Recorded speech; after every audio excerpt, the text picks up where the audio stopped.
cut it off there.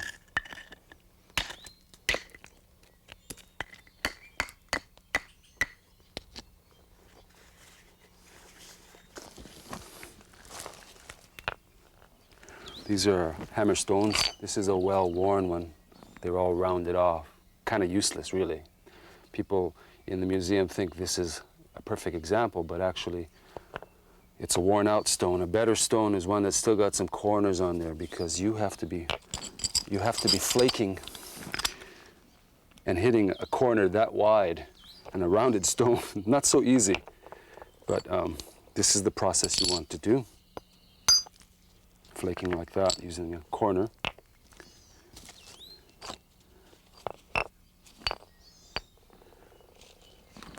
This is a large chip, or a large flake that would come off of making an adze.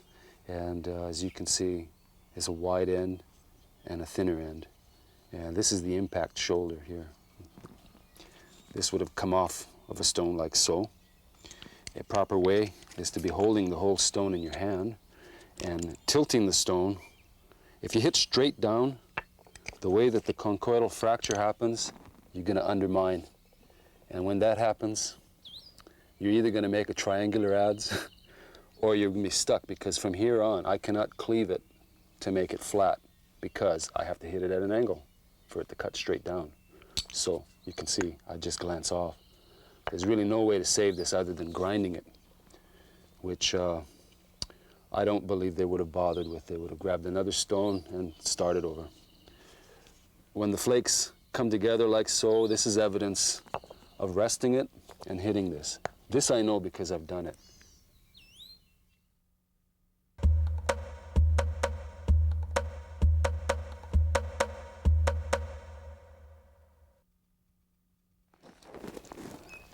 And this is green sand. I should be using a wooden umeke, huh? So, from there,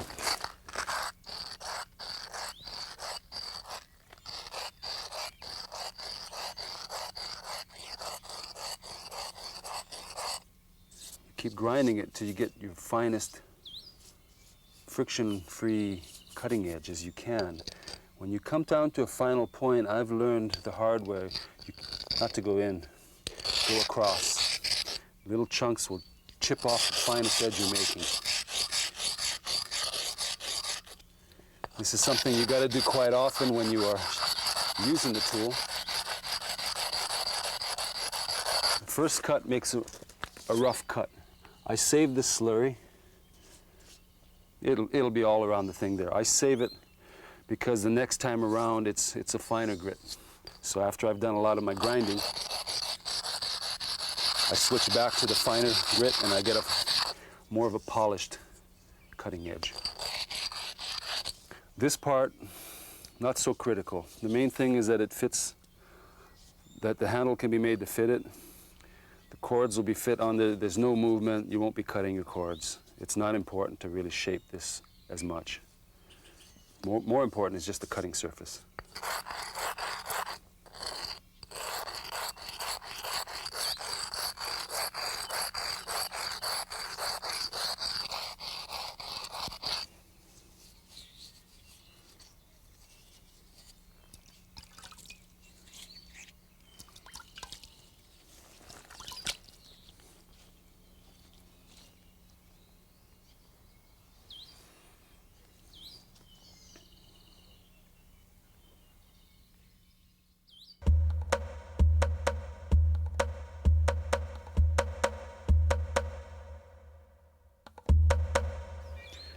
This is a forward haft. You notice this, the cord goes right under the front of the support. This is a simple tie and easy to untie, to sharpen and retie. Almost anybody could do it. These two are examples of what they call a rear haft. As you can see, it's not around the forward support. It's still behind the tang, but it's tied to the rear. And this is a South Pacific type of hafting, and it is seen here too. And then this is the owili, which has a rear and forward, and that's to hold this centerpiece tight. It's loose now, but after it's been tightened as tight as you can when it's dry, you'd soak it in water in the position you want it, and you'd go to work.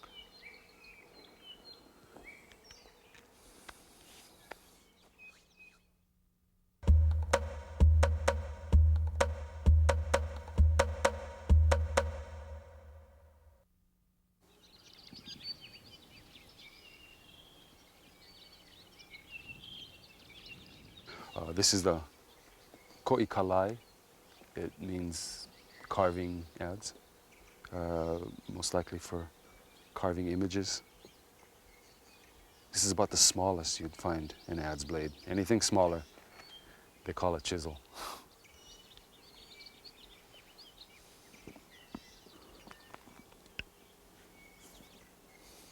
This also is a KAKOʻI, being that it's small.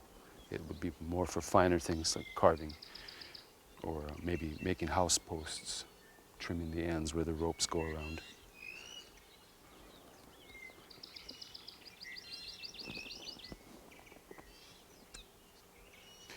This is what I theorize is called the ko'ipele, or in some other terminology, it's the ho'oma, and similar to the Marquesan oma, which is a triangular cross-section.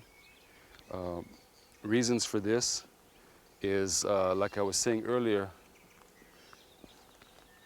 when you're cutting into a large surface, these corners get broken up. So you would use the ho'oma to gouge out two narrow grooves that this blade could pass through without hitting corners, resulting from the mass of the tool comes down to a skinny contact point, which gives all your weight more impact and theoretically more removal.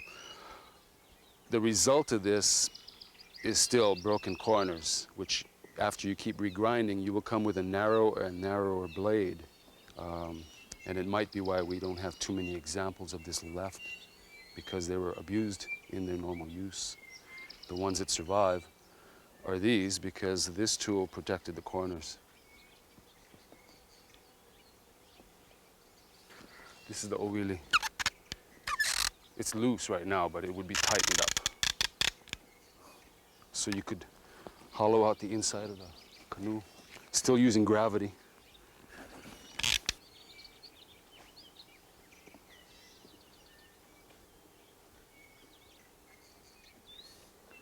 This is my lopu. Lopu means a consecrated adze used for ceremonies.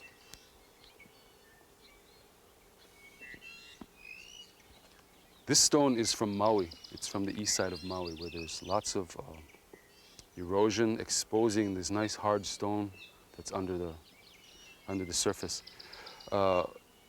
It's tied onto here. I fashioned it after a Tahitian example of a chisel. In Hawaii, we don't have any examples that are still hafted. This is my example of recreating, possibly. You know, the extension is important, because this is how you would reach in. For instance, if I may, carving a sculpture, when you come into this angle here, you need the extension so your hand is out of the way so you can chisel in. Same with on the canoe. So, and once again, this is a nice black stone from Haleakala. This is the kaholo, sometimes called the planing adze.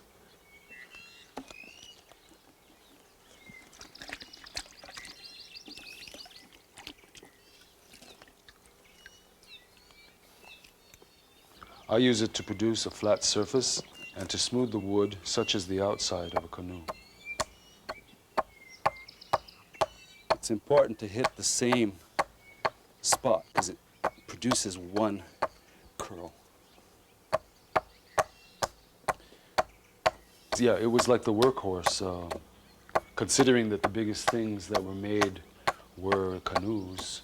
A large tool like this can really do a lot of work, do a lot of cutting. For this portion, The flat bed is okay. When it comes to me too flat, then the corners are in jeopardy of cracking off. So then I have to use a different tool to cut the edges down. And then take this wide tool, the KAKOʻI, and go between the two cuts to save my corners.